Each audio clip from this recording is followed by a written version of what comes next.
recording.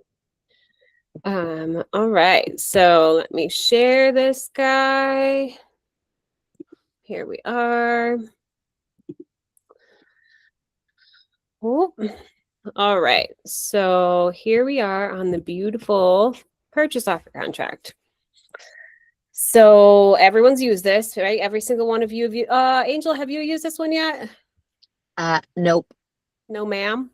No, ma'am. I've only done the buyer contracts. Okay. So this is so depending on where you are, this will be one that you use. Hold on a second. I'm going to share it differently. Because I don't like that I can't see.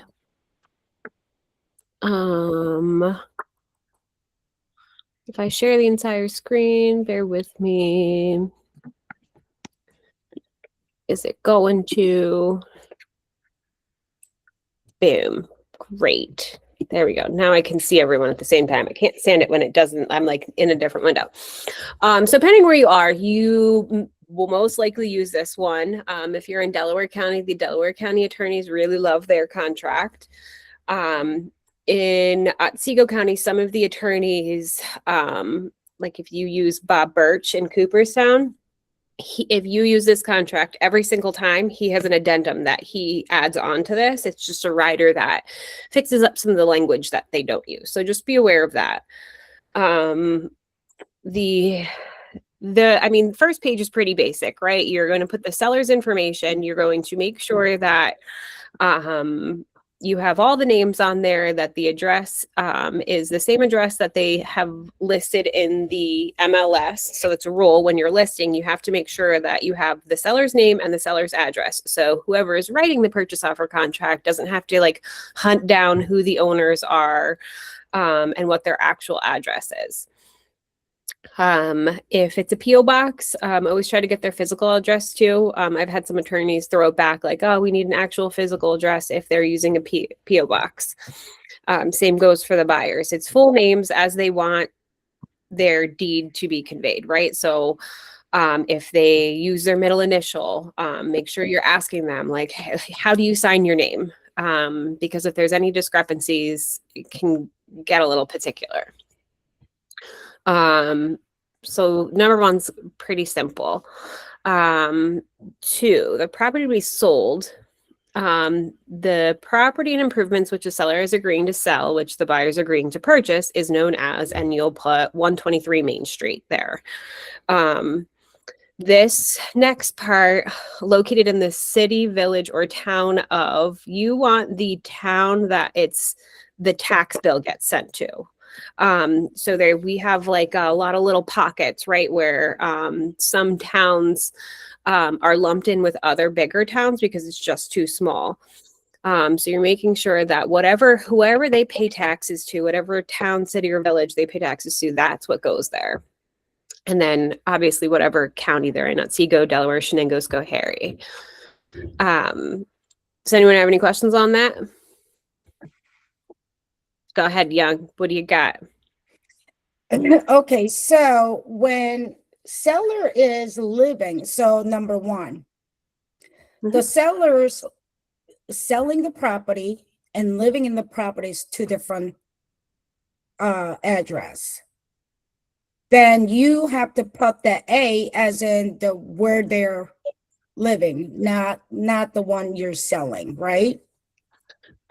So it depends. I revert to what the listing agent has in the listing, right? That's what I go to. But you'll find with some like second homes, they'll have that, even if it's a second home and the sellers don't live there full time, but they have that listed as their address. I put that there unless it says something different. I always revert back to what they have on the listing. If something seems really funny, you can ask, but that is like where they are representing that they live, what their address is. That's what you would put there. Okay. And if it's an estate, you would put, the seller is a state of blah, blah, blah, blah. And if there's an executor, you can do / blah, blah as the executor. John Smith is the executor. Okay. Anyone else on that part? New? Okay. So it says the seller represents to the buyer that the seller owns the property and has the power and authority to sell it. Pretty important. They may need to make sure they're stating, yes, this is our property and we have every right to get rid of it. The seller is not in bankruptcy and the seller has sufficient funds, including proceeds from the sale, to close this transaction and pay seller's closing expenses. So they're saying they're covering that if the seller has a mortgage on the property, the purchase price is going to be able to send over clear title that the seller is able and willing to transfer. This property includes all the seller's rights and privileges, if any, to all land, water, streets, and roads annexed to and on all sides of the property. So this is kind of like a casual, there are some properties like that may not be selling gas rights, right? They may be retaining their gas rights. They may have sold their gas rights previously. So in the riders, you still pay close attention to that. Even though it has that blurb in there, the disclosures may have different information. So just make sure that you're really paying attention to it.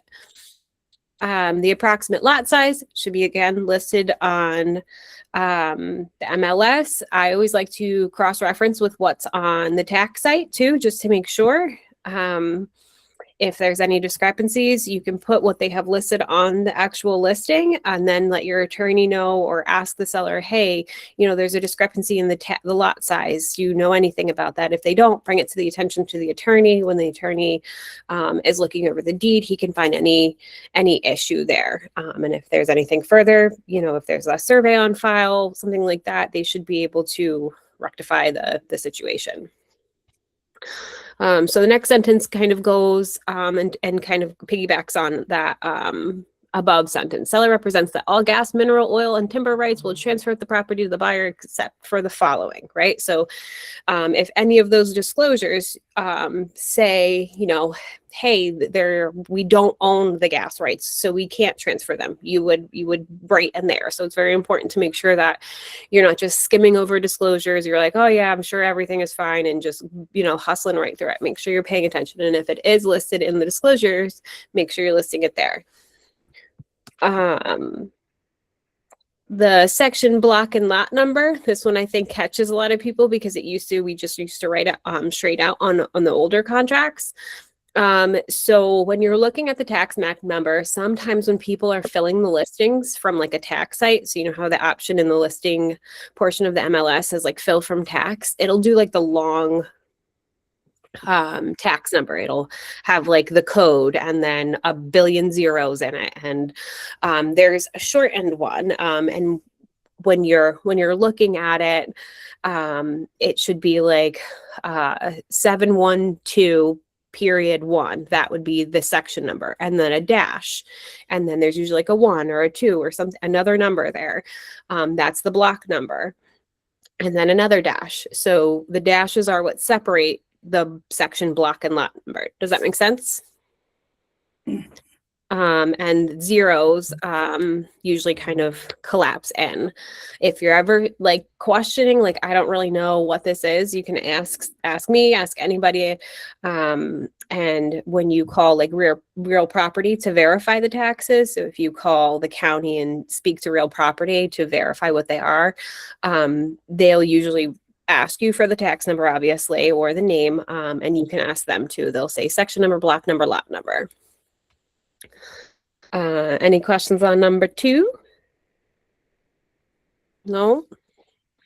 Items included in sale. The items listed A, B, C below, if now in or on said premises, are included in the sale. Seller warrants that seller has good legal title, free and clear of all liens and encumbrances to all these articles, or has stipulated in D below that such are rental items. Such items will be in good working condition,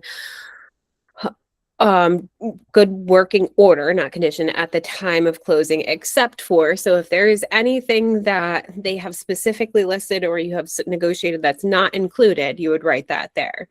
Like if there is like, except chandelier in dining room, or, you know, whatever, usually it will be noted, or the seller's agent will let you know if something is excluded. So this next part, A, some people, more than not, I don't feel like anybody really follows the directions here. The following items are to become the property of the buyer and are included in the purchase price unless specifically excluded from this contract by striking out the items below. None of these articles shall be removed from the premises by the seller after signing the contract. Everyone usually just leaves all those items there and doesn't do anything with them. And that's kind of when we were talking about developing a new contract, this was like what do we do here? As that reads, like if these things are not applicable to the property, you should be in DocuSign redlining the items that aren't. So if there's no awnings, you would exclude it. Built-in appliances, you would exclude it. So that's something that I feel like a lot of people kind of overlook. For B, it should be all the appliances that are included. So if there are 2 stoves, you would put 2. If there are 2 refrigerators, you do 2. If there's just 1, you can do an X there. But if there's more than 1, make sure that you are making it known that there are multiple of whatever appliances. Any questions on A or B? No. C, other items included. So this would be, this section can get a little tricky with financing, right? Because if we put, they're leaving their ATV and their tractor and all these other things, sometimes the bank will flag that and want those to get appraised because they're being included in part of the sale. So sometimes what they'll do is they'll do like a separate addendum from the contract that they are being purchased outside of the sale, or the seller is leaving them of no charge, or whatever that looks like. But you can list items in here if they are a part of the sale and everyone's accounting for it. So you could put in furniture if they're leaving, whatever else that isn't listed above, which there's a lot. If there's anything that's not in there that you want to be specified that's being included, you would write it there. Leased and rental items. So that it references this earlier on. It's saying a lot of people have like Culligan systems that they don't own, they rent, and Culligan comes and services them once a year, and they maintain any water issues. If those are staying, they, you would write these items there. Same with propane equipment. You would put here if they are taking it over. If there's any items specifically excluded, you would put it here. So if your buyers are purchasing a house and, it gets a little redundant because you would be crossing them off or noting it above. But if you are not having a washer and dryer included or anything like that, you would put them there. And I didn't mention, on the first page, you obviously would have your buyer's initial every single page. So they initial every single page at the bottom. Condition of the premises. So this one is going over your walkthrough. The buildings on the premises are sold as is without warranty as to condition, and the buyer agrees to take title to the buildings as is in their present condition, subject to reasonable use, wear, tear, and natural deterioration between the date hereof and the closing date of title. Except that in the case of any destruction within the meaning of the provisions of section blah, blah, blah, blah, the general obligation law of the state of New York, entitled Uniform Vendor and Purchaser Risk Act. I know you all know what that means. Said section shall apply to this contract. The delivery of the property and the buildings and improvements are a part thereof, free of debris and all personal property. So even though it's saying like, hey, it's being conveyed as it is, it should be clean, I still reiterate that in other conditions later on. And I mean, you don't have to, but I guess force of habit, it wasn't in the previous contract. So when we get down to that, I'll let you know.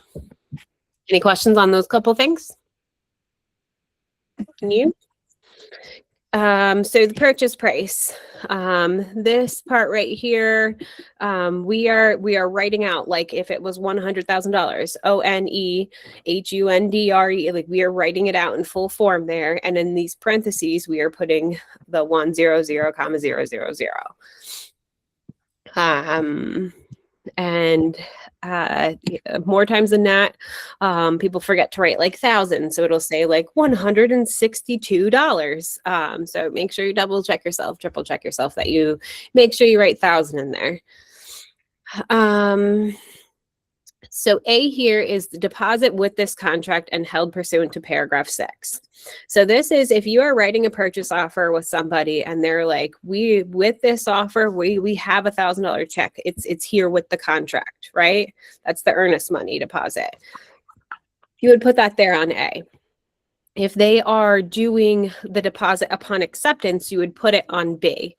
So if we're like, we're looking to do a $5,000 deposit. We're not writing the check right now. When the sellers accept our offer, then we will mail it out to the seller's attorney. You would write $1,000 on B here, and then on seller acceptance in that second part right here. If there is a seller concession, where the buyer is going to be adding closing costs into their mortgage loan. So let's say they were really offering the seller $94,000. They're putting $1,000 earnest money deposit in, and they are doing a $6,000 seller concession. You would put your $1,000 here upon seller acceptance. You would do $6,000 here. And then in cash or certified check, bank draft, or whatever at closing, you would write what the final balance is. So they're buying it for $100,000. They're doing the $1,000 deposit, so they would owe $99,000 at closing. Does that make sense? Perfect. So down here under seller concession, you would put this in. If you don't know the exact amount and you know that they're doing 3% seller concession, you could do that here. Or, if they're adding it onto the mortgage and they're not doing it for the purchase price, but the clearest way to do it is how we just said it above. So we don't, as agents, just come up with a seller concession. Sometimes people come to you and they say like, oh, well, like my dad told me that I could do seller concession. It's not always the situation. It has to fit with whatever mortgage product that they are getting, and that everything is working out with their lender. So I always say, okay, well, your pre-approval doesn't reflect any seller concession. Can you talk to your lender and have them send a new one, including that seller concession? It's not a number for us to just make up. We don't know what they're approved for. We're not lenders. So always get that clarified, especially if they come in with a pre-approval or pre-qualification that doesn't mention any concession.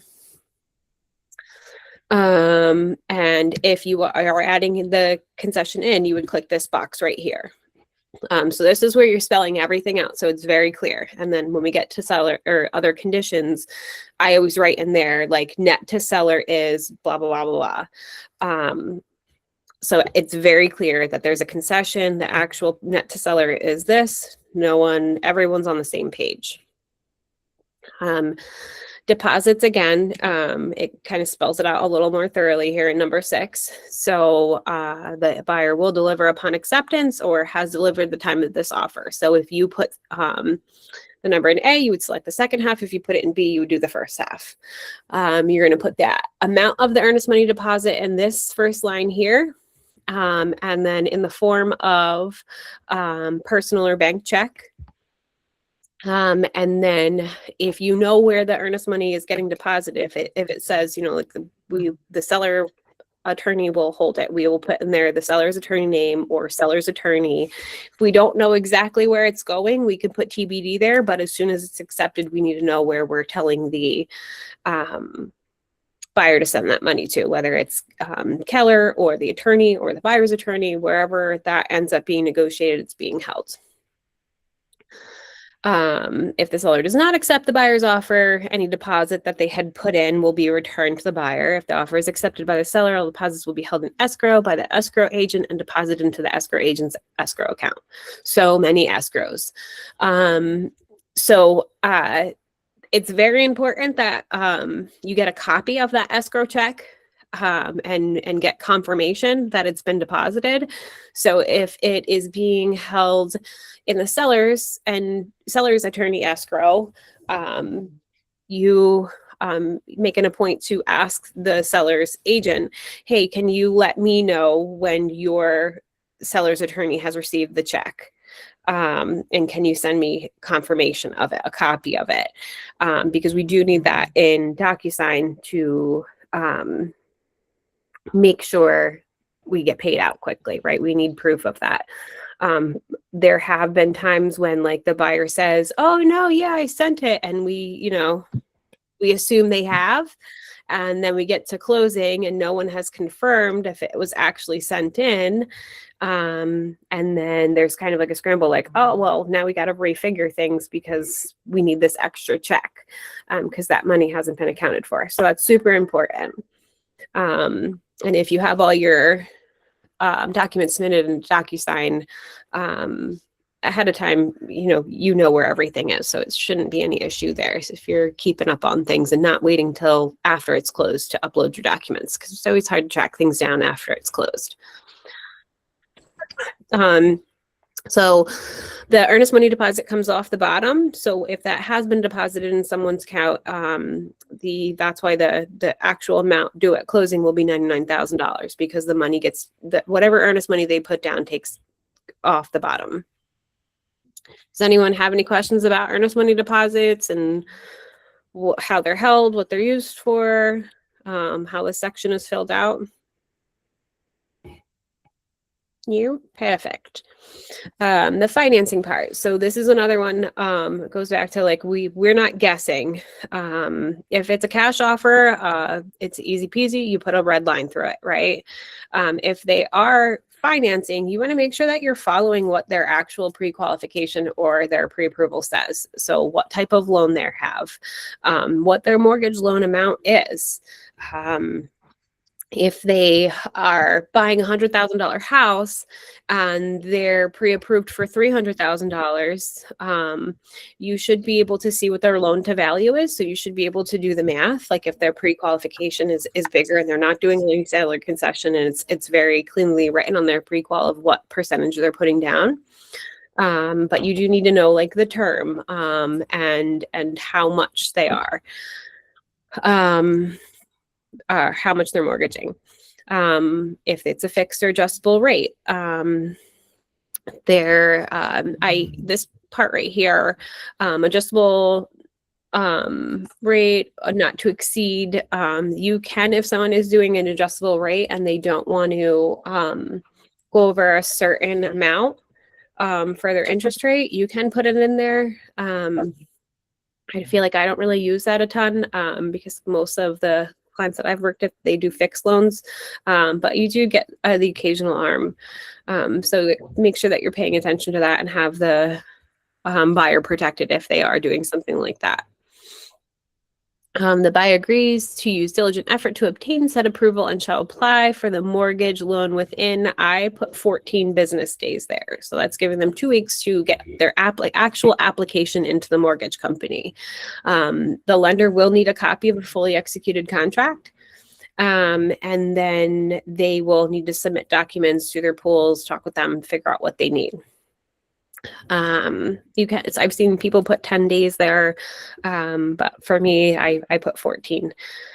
Upon receipt of written mortgage commitment without conditions by the buyer, in the event the buyer chooses to waive this mortgage contingency, buyer shall provide notice in writing to that line right there says should read all parties. So you're saying you're going to let everyone involved know what's going on when they get their any decision made with it. You're going to notify everyone, right? When they get their oh my goodness, drawing a blank. When they get their letter, their conditional approval, that will have like their commitment. Okay, the loan has underwritten them in a small portion. They are committing to write the loan with these couple things that they need to button up before they can clear them to close. You're going to let everyone know they've got that, because that sets other things into motion. Usually when they get commitment, they start doing the legal work and that gets done. If you don't let people know that they have a conditional approval, they'll kind of be waiting to do that.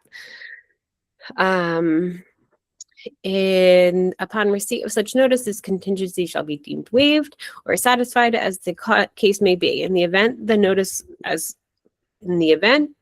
notice as called for in the preceding sentence has not been received on or before. This is where you write your date. So normally a commitment letter is issued within 45 days from acceptance. So they've applied for it within 2 weeks. It's been looked at by the mortgaging company. They've got everything in somewhat of an order. So I usually do, I'll pick 45 days from when the contract was signed. If something is taking a while, you can always write an addendum to get an extension for it if there's something going on with a lending company, or it's like around holidays and things are just dragging. Then either buyer or seller may, within 5 days of such date, terminate or the parties may mutually agree to extend, right? This contract by written notice to, again, you would notify all parties if they get the word back that they're being denied, you would have till that date to tell them. If they need to extend, same thing. If this is a cash purchase, like I said, you would put a strike through the mortgage contingency, and you would put the date or upon acceptance of when you're going to show those proof of funds. So in certain situations, if someone is kind of, maybe writing an offer in below list price or something like that, they may not want to attach their proof of funds to an offer, because that could then give the seller negotiating power, like, oh, well, they can afford it. I'm gonna play a little hardball and try and get them to come up. So for my buyer's sake, I usually write upon acceptance, we'll forward it, or I'll pick like the day after the expiration date of the offer. Any questions on number 7? So number 8, the mortgage recording tax imposed on the mortgagor, mortgage and deed recording fees, expenses of drawing papers, and any other expenses to be incurred in connection with procuring a mortgage shall be paid by the buyer. So any appraisal fees, any loan origination fees, those are all going to be expenses of the buyer, and that's just outlining this.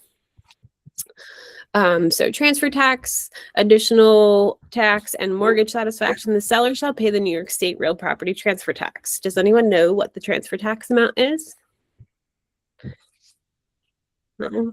It's a certain amount of dollars on a certain amount of dollars. It's $4 for every $1,000. Yeah. So if you have $100,000 house, how much are your transfer tax going to be on or about? About 4,000. 4,000. 4,000 or 400? So it's $4 4,000 on every 1,000. 4,000. No, wait. Need a pen. 4,000. 4,000. 4,000. I swear, Yes. 4,000. Oh my God. You're right, Angel. Okay, so because think about it. So if you have $100,000, right? And it's $4 on every 1,000. How many $1,000s are there? If it was 4,000, right? Oh my God. Okay, I'm going to the calculator. Simple flipping math. You're good. No, you're good. Oh God. So this is something to think about when you're a listing agent. So you know how in the PC workbook we have like the seller, their seller's net sheet. This is spelled out on there because that's something that's an expense by the seller, right? These are things that they're going to have to take into account. So anything that is the seller's expenses being covered here. This is saying that, anything that is involved with the transfer of sale is an expense of the seller. So tax and other adjustments. The following, if any, shall be apportioned so that the buyer and seller are assuring the expenses of the property and income from the property as of the date of transfer. So, when they talk about proration of tax, so if the seller has paid the taxes, right? And this property sells on June 1st, right? And the seller has paid the taxes for all of 2026. The attorneys will break the taxes down per day, and the buyer will credit back the seller from June 1st to the next day that it's done. They'll credit back that money, and because the property doesn't belong to the seller at that point. So they prorate the taxes, and the buyer pays back the seller for whatever taxes have been paid. Does that make sense? Same thing with water, sewer. They break it down per day and make everything prorated. So on number 11, title and survey. So this one is a bit geographical. In Otsego County, it's traditional that the seller will pay for this. In Delaware County, the attorneys are like, no go, the buyer pays for this. So unless otherwise, agreed upon, it's usually a 40-year abstract of title. And it is, if it's in Otsego County, the seller is paying for it. If it's Delaware, the buyer, and it's kind of like a negotiation piece. It depends on like who's paying that expense. So if an abstract has to be recreated, it's usually about $1,000. If it has to be updated, it's a little cheaper than that because they just take the old one and add on what needs to be done. So the last sentence here, there's a couple different ways to do this. Surveys aren't absolutely needed in our area to transfer title in areas like New Jersey and in the city. Sometimes they have I guess policy procedure that when you're selling your property, you need to transfer a survey with it to make sure that the appropriate land is here. Where we are, and we have bigger tracts of land, I think that maybe just gets skirted aside. So it's not something that has to happen. So if the seller has an abstract or a survey, you can click the seller box right there and say the seller is going to provide the survey they have. And if the buyer wants to update it, they can. If the buyer is saying, I'm purchasing this property, but I want the seller to pay for a survey, you need to outline what has been negotiated. If no one has talked about the survey and nobody cares about it, you can redline that last sentence. So there's not like a whole black and white here. It really is situational and depends on what's actually happening.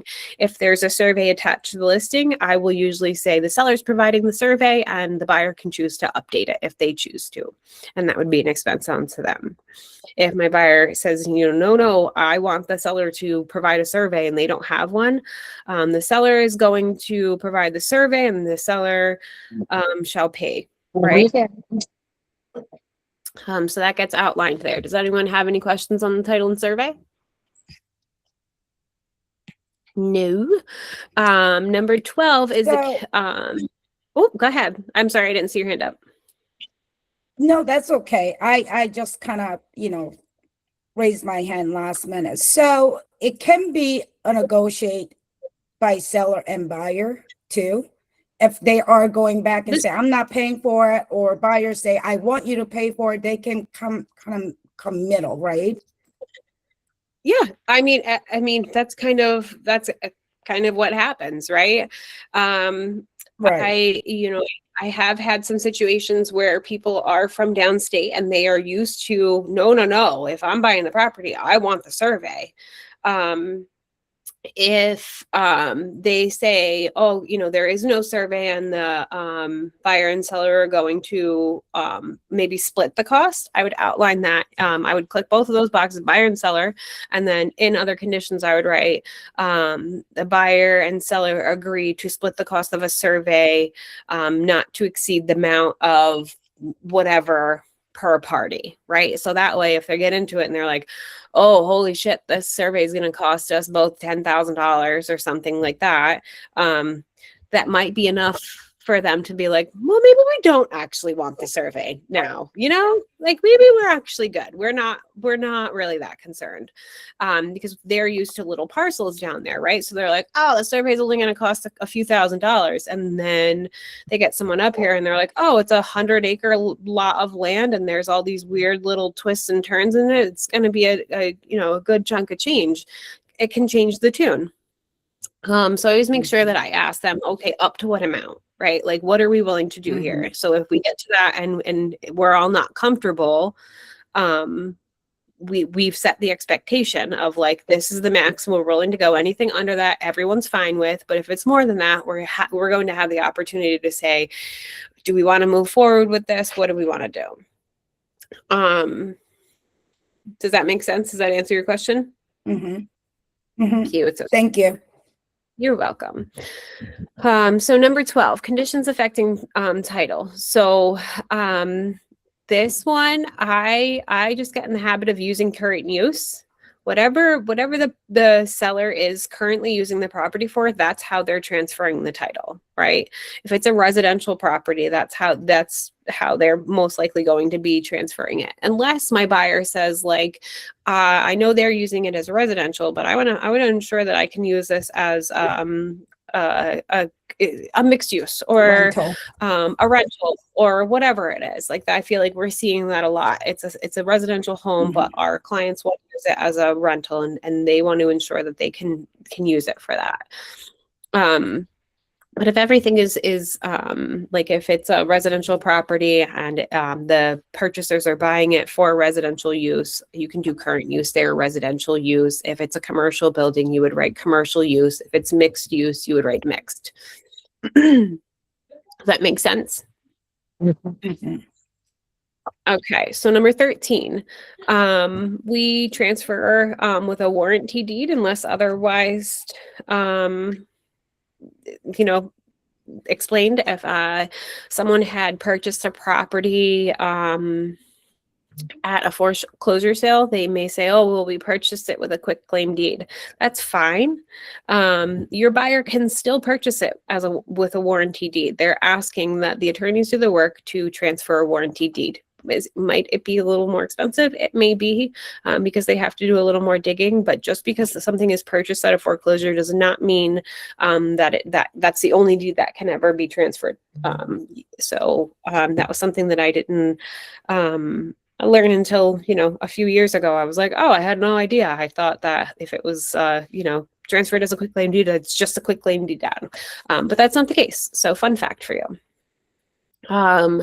Number 14, transfer of title. So this is saying when we're thinking closing date is going to be. So what's our average contact close? What's our average time frame here? 60 days. No? Yeah, about 60 days for a finance, 45 sometimes pending on the attorneys. This is not a written in stone date. This is an on or about date. Make sure that you are like explaining that to your clients, because sometimes people, if we write on there, we're closing on May 30th, they are like, May 30th is the date that I'm moving into my new house. Not the case. If things get held up with the lender and they, hit a few walls, that could push things out. If there's holidays or the attorney's on vacation, that can push things out. If there's an inspection that has a hiccup and it takes a while for repairs and you're negotiating. So this is an on or about date. This is what we're all rooting for and aiming for. We want to get it closed by this date, but by no means is it written in stone. Does everyone get that? Because I feel like that's something that we're like skate on by, and then it can turn into something else. For the newer agents, even if everything is great and you close on or about that 60 days, it's still going to be that the bank and the attorneys and the clients schedule that closing. It's actually falling on that date. That's like when you're pregnant and your doctor gives you your due date. That's not nobody should be putting that in any calendar ever. Mm-mm. That's a good point, Brianna. And Yeah, I mean, it's just not. And as you're the last person that they ask you. You as an agent, they tell you when the closing is. Nobody's asking you what you think about the closing date when you get to the end. Exactly. you will get copied on the emails of everyone trying to coordinate, and they'll be like, how about this date? And then like everyone will be like, yeah, that's fine. And the bank will be like, that doesn't work. That doesn't work. Yeah. And then they go back to the top, and then they're like, how about this date and this time? And where are we doing closing? And it's usually like 15 emails. And then you're finally like, so if you get an email that the attorney is like, hey, we're trying to close on this date, don't call your buyer and say, hey, we're closing on this date. Wait until the attorney reaches out to your buyer to let them know when closing date is. That's when, because I have been there before where I was on the email and it was like, no, everyone was on board. And then someone had a phone call and they changed it. And I told my buyer one thing. And then they were like, well, no, we talked to the bank. We were on the phone and we had to switch to this date. And I was like, oh, cool. So it's always a ride figuring out when closing day is. And sometimes you don't know. Sometimes the attorney doesn't even, you're not copied on the email and your buyer is calling you like, oh, we're closing next week. And you're like, oh, are we? I had no idea. It would be nice for the person who's going to do the final walkthrough to know that. So sometimes they know before you do. Right of inspection and access. Buyer and or representatives shall be given access to the property for any tests or inspections required by the terms of this contract upon reasonable notice to the seller to their agent. So there, recently someone in PC had an issue with this. They had checked all the boxes. They were doing all the inspections. Their buyer was like, I'm doing them all. And the seller didn't have the water turned on when they got there for the inspection.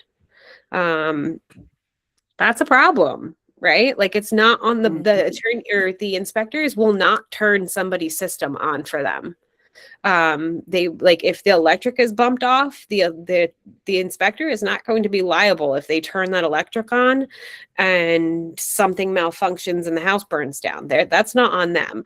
So you need to make sure that like the seller and the seller's agent have plenty of time to know like, hey, the inspection's on there. All the utilities are going to be on, correct?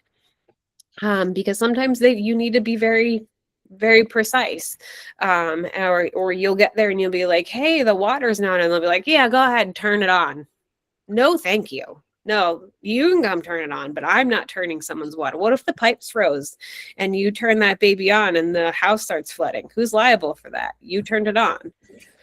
That happened to me. Yeah. It happened to me. It was I didn't do it. The seller's agent came and did it and literally turned the water on, and we were standing in the basement and water started pouring onto our heads after they had said, no, it's fixed, it's fixed. Come back and do the Yeah. And it's really inconvenient when you get there and people have taken off work and the inspector is paid and everyone's all there and they can't do the inspection. It's a bummer. It's expensive. Normally the inspectors are pretty decent about it, but it's really inconvenient. So make sure that you're doing your due diligence and making sure like you reiterate, hey, everything's on, right? Like, especially if you had went to view it and it was winterized when you viewed it, make sure you ask. The only time this gets a little tricky is when there is a foreclosure property. Sometimes the bank is like, hey, if you want to turn this stuff on, you go at it. We're not even turning the electric on. I've had people who bought foreclosures and that prior to buying it, they had to turn the electric on in their name to do the inspection. So that's something, there's a little gray area there. But for the most part, if it's not a foreclosure, make sure that you have the seller's agent having everything ready to go. So the list of inspections, they do not have to check all of these. Like if you're in the city, you're most likely not doing a well and septic because they're on city well and septic, right? But they could still do a structural inspection, or they could do a wood destroying insect. They could do any of these things. You don't have to check them all. You can do a la carte. The only thing is you can't say that you're going to do inspections or you can't not say that you're going to do inspections here and then have your offer contingent on it. However, you can say that you are going to do all these inspections, and then they say, well, actually, I guess I really, the radon, the, the radon was tested last year. So, and they were willing to share the results with me. I guess we really don't have to do the radon inspection. I'm fine with it. That's fine. You don't have to. But if you didn't check that, you can be like, well, we want to do a radon inspection and it's going to be contingent on that. So you have to ask them what they want to do and make sure that they're clear that these are the ones that they're going to do, and they can't choose to do it afterwards and make the offer contingent. One of the things that get left blank a lot is right here. It's saying like, who is paying for the well and septic test? Is it the buyer? Is it the seller?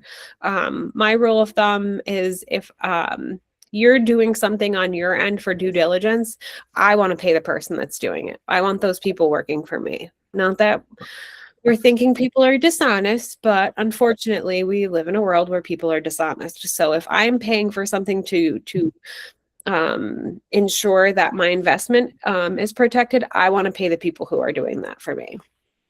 So make sure that you select who is paying for those tests there. If anything is excluded from the inspection, sometimes people have like funky old barns that they're like, hey, it was built in, I don't know, 1802. I'm sure you're going to find some stuff going on out there. It's half falling down, or, the garage, we've disclosed that this isn't working, or if they've disclosed, hey, the roof is shot, we know that it's excluded from the inspection, we're not negotiating on that. If they've disclosed any issues and they're saying, hey, we're excluding that from the inspection, that's saying like, hey, you can't use that against us, and it's usually listed in the MLS. Any questions on that before we get to the second part of it? No? Okay. So There's a particular electrical panel that you'll see that a lot in Delaware. Federal Pacific. Yep. That's probably, I would say, number one thing. But next, I would say if we were on Family Feud, it would be that, and then barn or shed. Those are usually the first. If you see something is excluded, it's usually Federal Pacific panel, barn, something like that. All tests and/or inspections completed pursuant to this paragraph should be completed on or before. I usually use a 2-week period there to get it scheduled. Usually you can get them scheduled pretty quick within a week. Sometimes 10 days can be, again, there's a lot to schedule. Your buyers usually want to be there. The inspector, if it's busy season, sometimes they're booked out. So I usually give 14 days. I feel like that's kind of a standard time frame. The next line there, if anything comes up, you need to notify all parties of what's going on. So that would be a good opportunity to keep your attorney in the loop. Hey, some issues came up in inspection. We're negotiating them. We'll keep you posted. And anytime you're negotiating an inspection, it's good to do it on, it's good to have some type of paper trail when you're having conversation, right? So if you're calling the listing agent and you're like, hey, my buyer, we had a couple things come up. There was some wonky pipes. There's some weird electrical stuff going on. We're asking for a $2,000 credit, or the sellers address these couple issues. If you're having that phone conversation, say, hey, I'm going to just confirm what we've talked about in an email, and I'll send it over to you so you have a list in front of you when you're talking to your seller. There have been times when I've been negotiating inspections, and who knows, maybe I didn't say it, maybe they didn't hear me, and they forgot when they were in the moment talking to them, and they were like, well, you didn't ask that. But this way, if you're like, no, go back to my email, because I reiterated everything that we said in our conversation, and it explained out here exactly what we were asking for. And that way you're covered, right? It's always better to be safe than get to the end and they're like, oh no, we took care of everything. No, we had talked about you were fixing these couple wonky pipes by the toilet. No, you definitely didn't say that. Was just a verbal communication. You don't have anything, you never said that. So just make sure that you're protecting yourself. The second half is when the inspection results have to be back by. So I usually do 14 days to do the inspection. I'm going to notify all parties if anything goes wrong, and then we have 21 days for results. So it's saying 2 weeks for inspection and then a week after for any results. Say if you have that inspection done on the 14th day, you're fine, right? But you may not get your radon or your water test back for a few days. So you're giving yourself a little bit of time after the inspection period to make sure that you have all the results back. If that happens, and let's say you haven't gotten the water test back and the days have ticked on by and it's now the 22nd day and the water comes back and there's bacteria in it, contractually, you didn't say anything. You weren't like, hey, we haven't got the water, results back. We're still, pending. Can we extend this out 5 more days? If you let that time period pass, essentially your inspections are waived, right? So be mindful of your dates. These next two, depending on who my client is. If I'm a listing agent and I get someone who's selected that first box, this entire contract shall be deemed canceled, null and void. That's saying the buyer can back out for any reason. There's no monetary amount attached to a specific item in the inspection. So if something comes up in the inspection they don't like, they can walk. No big deal. They don't have to, they didn't like it. The second one is saying, hey, if any individual repair cost over $2,000 and we can't negotiate, the buyer is going to be able to get out of this contract and get their earnest money deposit back. So if I'm a seller's agent and I see for that first box checked, I'm going to come back at you and I'm going to say, no. I don't love that. I don't really love it for my buyers either because it's not a strong offer, right? I know that a seller agent is going to look at that and warn their client, hey, these inspections are saying that if they don't like something, they can back out without, whatever, and we lose days on market and exposure. It also depends on your negotiation tactic too, though, right? Like if there's multiple offers, like I usually put $1,000 or $2,000 in there. If there's multiple offers and my people really want this house and they're like, hey, even if we had to redo something, we're still fine with that, I might bump that up to $5,000. Like any individual item it costing more than that, it's not a collection of it, so it can't be 15 different things added up to that $2,000. It's one item. The furnace is busted and it's going to cost $10,000 to repair. They could gracefully back away from it or renegotiate. Does that make sense? Mm-hmm. Okay. If they're waiving the inspection, you can redline this or you can leave that blank and just have them initial here. Everything else, if they're waiving the inspection, you don't put anything in the AB section. And pre-closing inspections, this is your final walkthrough. So once you've done all your inspections, everything is you're good to go. It's 24 to 48 hours before your closing. You're going to go and you're going to try all the things. You're going to turn on the water. You're going to make sure everything is working as it should. You're going to make sure nobody was hiding something behind a piece of furniture or underneath a rug. That's an opportunity for you to just really make sure, because your buyers at this point are tunnel vision, right? Like they're closing on this baby, they're excited, they're walking, they're looking at everything, where they're putting their furniture. I had one time where I was just as excited as them. It was like super early on. And there were a few things that we missed and it looked bad on me. Then the next day they got there, they had purchased and they're like, what a dump. You know what I mean? Like this is what we bought. But we were all there together. The biggest thing that I am kind of anal retentive about is the hot water heater. Make sure that you're turning on the hot water and running it for a little bit and then running down and making sure that you're hearing the water heater kick back on, right? So if it's an electric one, you'll hear like a little crinkle. If it's a gas one, you'll hear it power up. You're turning the heat on. If it's baseboard heat, you're turning each individual one on, making sure it gets hot, making sure you turn it off. making sure all the toilets flush, making sure all the faucets, when you turn them on, you're opening the bottom and making sure nothing's leaking. Let things run for a little bit, run down in the basement, make sure no rain is falling down in the basement. We don't want any rain. Making sure that if when you flush the toilets and you've ran some water down, that the septic line isn't leaking. You're just making sure that every little mechanical thing that is going on is working as it should. It seems tedious, but it can make you look like a superhero. If you find something and the hot water heat isn't working, that's your opportunity to say, hey, things aren't as they're supposed to be. It was working at the inspection and now it's not. All the appliances. Yeah. The refrigerator, the freezer, turn the oven on, turn on all of the burners. Mm-hmm.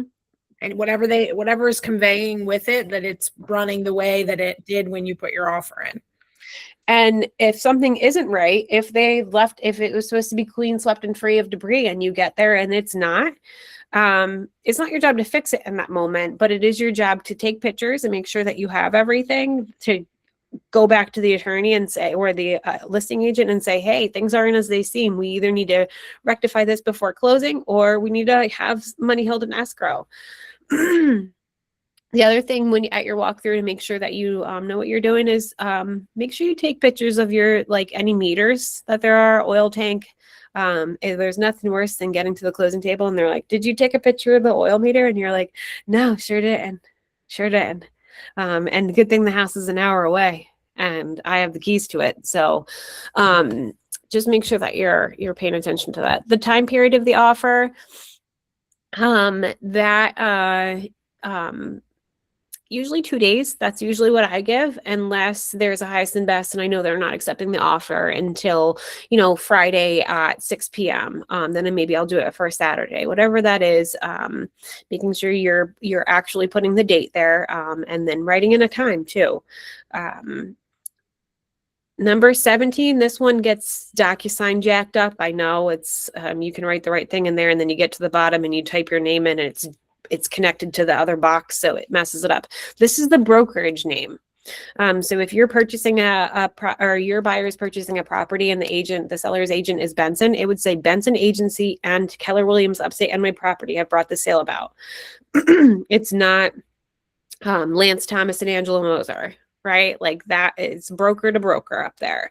And when you get down to the bottom where you're listing out all your info, there is a box in DocuSign that's funky connected. And when you type your name in there, it's connected to these boxes up here. So after you've typed everything, make sure you go back up and make sure that nothing funky happened. I can fix that. Yeah, we've tried it. I don't know what it is. I would love for you to try again though. That would be excellent. They say they fix it and they don't. So property condition disclosure, and I know we're going a little over here, but we don't have too much left. So I'll just bust through it here. So we have the whole document in. Are you going with them, Finn? Sorry, Angela. Yeah. I have to cut out quick Okay. because I have to talk to my buyers, but thank you so much for all of your help. You are welcome. And this will be recorded. So if you need to jump back on, you'll have the rest of it. Okay, thank you so much. Bye, guys. Hey. All right. Bye. So number 18, the property condition disclosure. So there's no longer the option to offer a credit. If it is a property that has if it's a piece of property, we'll start there. If it's a piece of land, you don't have a property condition disclosure, right? There's nothing for you to disclose. Land is exempt, estates are exempt. If it's a residential property with a structure on it, they need, and they own it, it's their primary, or if it's their secondary or whatever, they need to fill out a property condition disclosure. There's only certain properties that, excuse me, are exempt. So if the seller is not required to it, then you click that first box and you're on your way to the next part. Can I ask why land? I mean, just because it's raw land doesn't mean there wasn't something there at some point. Like, So it's more if you look through the property condition disclosure, it's really talking about the condition of the structures. Okay. So there would be a lot of not applicables there. Okay. I mean, if there's a well and septic, that would be labeled on there, but it asks, are there any material defects of any of the systems involved? What's the year, what's the age of the roof? How long have you occupied the property? Like it's all Yeah. pertaining, all the almost, I would say 95% of the questions are pertaining to the structure of the property. I noticed that. I Yes. didn't use any property like description like about the property. Yeah, so if it's not attached to the listing, so all of them should have it unless they're not required to if they're excluded. If it's not like in the attachments or the supplements in the MLS, but it should be, and you want to get this offer in, you will click the buyer has not received this, right? So that will send a red flag up to the attorneys and they'll be like, no, no, no, no, like we're doing this. If they have received it and you're attaching it to your offer, you say we have received it and we see it and it's beautiful and we love it, everything about it. For B there, lead-based paint disclosure, if it's a pre-1978, you have to fill that out, right? You have to disclose if you have any knowledge of lead-based paint. If it's post, it's not required because after 1977, right? I just like confused myself. I was like, why are there two different dates? If it's after 1978, that's when we stopped hopefully using lead-based paint. So it's again, I usually, honestly, as a listing agent, I just have my people fill it out. Regardless, it just is part of my listing package and I just do it. Probably unnecessary. It's not required, but whatever. And in DocuSign, I think it's conditional, or in Command, I think it's a conditional one in the listing. Home equity theft. So we've talked about this before in the non-exclusive and exclusive. This is to prevent home equity theft. So if it's the buyer is using this as a primary, we would select that. If it's a secondary, we would select that one. If second home investment property is indicated above, seller hereby states as follows. They are not. So if it's their primary residence, then they do not need to do this, but I always select that first one. I'm not currently 60 days or more, because that's like saying like, hey, no, right? If they are, the seller's agent's gonna be like, whoa, whoa, whoa, hold the phone. They're actually delinquent. So other conditions here, this is where I write my little blurbs, right? And you'll develop yours as your time goes on. I write pretty much the same thing in most of my contracts. So this is where if there's a seller concession, you're going to write net to seller $94,000, $6,000 to be credited to buyers at closing to go towards buyers' prepaids closing costs. My two like main things that I write on almost every single contract is home and property be clean, swept, and free of debris at final walkthrough. Even though it says it in the above paragraph, I reiterate it there. It's habit in our old contract. We didn't have that written into it. So I just make sure I say it again. So everyone knows we don't want your garbage in there. We want it clean, swept, free of any debris at walkthrough.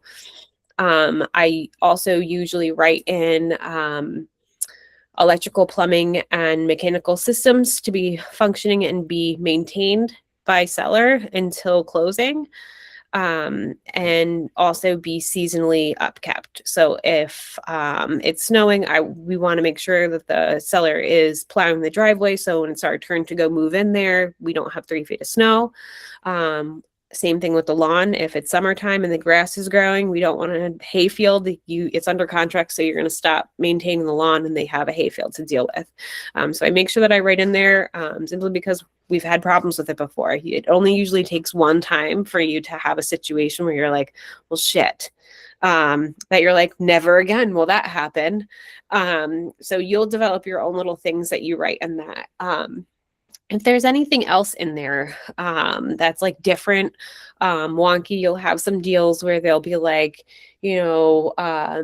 buyer agrees to transfer or seller agrees to transfer over their Airbnb listing or whatever, whatever you come up with, this is where you would put it. If it's not outlined in any of the other paragraphs, you write it in here. And if you ever need help on the wording of that, just ask somebody. We all have our own things that we write, and a lot of it you develop over seeing other offers come in and what other people write on yours, and you're like, ooh, I like that, I'm going to write that on mine from now on. Number 21 is any addendum. So if there's an escalation rider, if there is a very specific addendum that you are drafting up, if there's a specific circumstance that's, like a post-possession or a pre-possession or anything like that, you would type what other pieces of documents you're attaching to this contract, so that if you write it there and you attach it to this contract, it becomes part of it. So number 22 is notices. All notices complete by this contract shall be in writing, delivered by a certified or registered mail, return receipt requested. This is to make sure that everything is being sent in a timely manner. Everything is accounted for. There's tracking on it. They're time-sensitive documents. So if a seller is pre-signing, we're making sure that we're able to track all of these things to make sure that we can hit our deadline. The attorney approval period. This my go-to is I'll do 10 days. If my buyer really wants the property and there's multiple offers, I might shorten that time frame down because I don't want the seller to decide to back out and take a different offer, right? So sometimes I'll put 5 days there if it's multiple offer situation. The attorney approval period, the attorney can squash this contract for no reason at all within that time frame. They do not need to give a reason. The attorney can simply say, I disapprove of this contract. Please return the deposits. They do not need to give a reason. I've had it be a benefit to me in many different scenarios. So on the listing side, we had another offer come in the attorney approval period, and we were like, man, that offer is so much better. Unfortunately, we're going to cancel the offer that we have. We're going to move forward with the other one. My buyer, something else comes on the market and they're like, this is the house. I'm in love with it. I really don't want this one now. It's garbage. We can get out of it. But that goes for both sides. So that's why it depends on what the situation is on how long I choose to make that time period. So I like to try to have the inspection done during the attorney review. And that way, even if you have, sometimes it can be as simple as like the smell of the house that they're like, I just don't want it. And they have to try to fight it through that inspection clause. They can just have their attorney cancel it. Yeah, there's a few different ways to work that. It sometimes doesn't always work out as beautiful. Sometimes the inspector's busy, but that is kind of like a good thing. But the only thing is, if you put a 14-day attorney approval period on there, the listing agent's going to be like, no can do, buddy. I would never. I do 10-day attorney review and then try to get that inspection. It doesn't always work out, like Ange said, but as a rule, that's what I try for. Try to do, yeah. And normally the inspectors are pretty quick. So the entire agreement, so unless there are any other documents, so obviously this is going back to the non-exclusive, the exclusive, it's talking about commissions. So any agreements that were made prior to this that made this contract come into fruit, it's honoring all of this. It's talking business days means full calendar days except Saturday and Sunday. So make sure you're explaining that. That if it's 10 days, they're talking 10 business days, right? So Monday through Friday. If it falls on a Saturday or Sunday, it's Tuesday, right? So if you have a 7-day attorney approval period and you write this on a Monday, it's not next Monday is the 7th day. So make sure that you're keeping that in mind for your time periods and things like that for inspections. This info is all the people involved, right? So attorney for buyer, attorney for seller, all their info. If you don't know it, I don't really love blanks. So if I don't know something at this exact time, I like to put to be decided. I don't like to leave it blank. Same thing for number spots. I don't love blanks. I'll cross it out or write 0 or not applicable. again, not that because I don't trust people, but I don't trust people. So I just make sure that I'm covering it and not leaving anything up for, what our imaginations can bring. These boxes down here, these are the ones that are connected to the top. So when you, it's this box right here next to contact. If you type your name in here, that one gets dragged back up to that broker spot. So the contact and MLS ID, that's you, right? That's where I write my name and then it doesn't mess it up. I honestly think that's supposed to be our MLS like number, like mine's OD2546. I think that's what it's asking for there, but it's not connected to anything. You can write your name in there. It's all good. So lender, I'll put whoever is in there. I don't go crazy with that because that could change, right? Whoever they had their pre-qual with, they might not actually go through them. So I don't get too crazy with the lender or mortgage broker. I do make sure that I put in the name of the brokerage for the other party, my brokerage, what the address is, what our broker license number, my name, my license ID number, and my phone and contact. So that way anybody on this who's involved in this deal, they have the information. And it's also like the security of you getting paid. So that's it. 7:13. So 13 minutes over, but we got through the whole guy. So any questions on any of this that you want to touch back in on quick? I had one little. Mm-hmm. I just wanted to say when you're filling out your dates, for me, because trying to count them out on the calendar is a pain in the ass. You can go to Google and you can say 45 days from today, 45 days from March 3rd, 60 days, and just type it in Google and it'll give you the date and you don't have to sit there. For like the first 2 years, I would count out 45 days on my calendar like an idiot. You don't have to do that. Thank you. Pop that in Google. I still do that.